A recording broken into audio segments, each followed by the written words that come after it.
بسم اللہ الرحمن الرحیم۔ نبی پاک صلی اللہ علیہ وسلم نے حضرت مہدی علیہ رضوان کے کام کے حوالے سے اور ان کے حالات کے حوالے سے یہ بات بھی ارشاد فرمائی ہے کہ نبی پاک صلی اللہ علیہ وسلم فرمایا حضرت مہدی علیہ رضوان کے زمانہ میں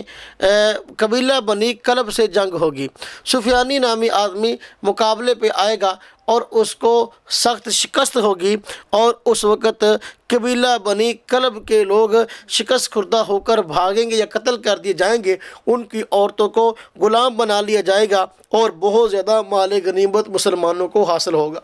نبی پاک صلی اللہ علیہ وسلم نے ارشاد فرمایا وہ شخص بڑا بد نصیب ہوگا جو اس قبیلہ کلب کی غنیمت میں شریک نہ ہو، یعنی مال غنیمت لینے کے لیے نہ آئے۔ سنن ابی داؤد جلد نمبر 2 صفحہ 240 میں روایت ہے۔ اور پھر نبی پاک صلی اللہ علیہ وسلم فرمایا مستدرک حاکم مع تلخیص جلد نمبر 4 صفحہ 431 میں روایت ہے، نبی پاک صلی اللہ علیہ وسلم فرمایا قبیلہ بنی کلب کی عورتیں بحیثیت لونڈی کے دمشق کے راستے پر فروخت کی جائیں گی، اور ایک عورت پنڈلی ٹوٹی ہوئی ہونے کی بنا پر واپس کر دی جائے گی۔ اس سے یہ بات بھی سمجھ میں آئی کہ حضرت مہدی علیہ رضوان کے زمانے میں جیسے قبیلہ بنی کلب کو شکست ہوگی اور مال غنیمت مسلمانوں کو حاصل ہوگا، ایسے ان کی عورتیں لونڈیاں بنا کر فروخت کی جائیں گی۔ اور اس سے بات معلوم ہوئی کہ حضرت مہدی علیہ رضوان کے زمانے میں غلام اور لونڈیوں کا زمانہ لوٹ آئے گا، اور دوبارہ پھر لوگ غلام اور لونڈیاں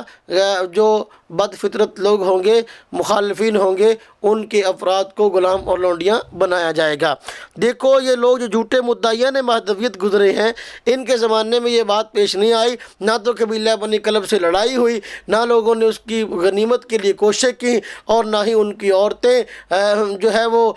لونڈیاں بنا کر فروخت کی گئیں، اور نہ کوئی ٹوٹی ہوئی پنڈلی ہونے کی بنیاد پر واپس کی گئی۔ جب یہ علامت نہیں پائی گئی تو ہم ان کو مہدی بھی ماننے کے لیے تیار نہیں۔